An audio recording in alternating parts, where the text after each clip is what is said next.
Hey there, my name's Katie, stay-at-home homeschool mama to 5 kiddos who is always looking for games that are going to include either family play, sibling play, right, getting people together around the table, or something that's going to be a little bit educational. So this is Play 9, very similar to golf and to...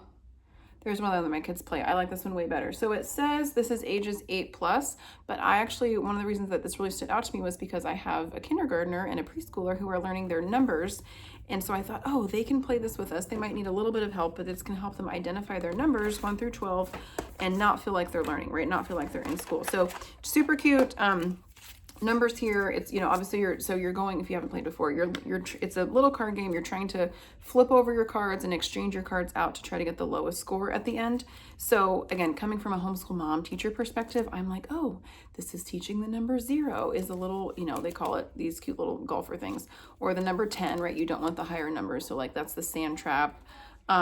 For numbers, is it 1 through 9, they also have these little dots. So again, I'm talking about, I'm gearing this towards, you can play this with the whole family, but if you're teaching little kiddos, so your 3-year-old could start practice counting. Even if she can't read the number 9, she can count 1, 2, 3, 4, 5, right? So it's tactile, we're learning, we're touching, we're starting to practice identifying the numbers here. And then your big kids, who obviously can read a card, aren't playing that kind of way, but I really, really love this. We play this with family, right? So like once it gets to 9, it doesn't have the little dots to count.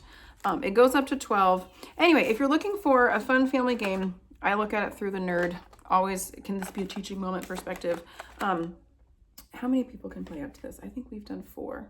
It says up to 2 to 6 players. Obviously, if you have youngers, you can have little kids in your lap or, you know, buddy them up. Anyway, if you're looking for a fun family game, but you have youngers, I feel like so often it's challenging. My kids range from 3 to 12, and it's hard to find family games that all of us can find a way to be included, right? Even if the younger kids aren't playing their absolute own hand, they still want to feel like they're included. They still want to feel like they're helpful, that they can draw the card, that they can help read the card, that they can count the little dots. So Play 9, it's really fun. Homeschool mom approved.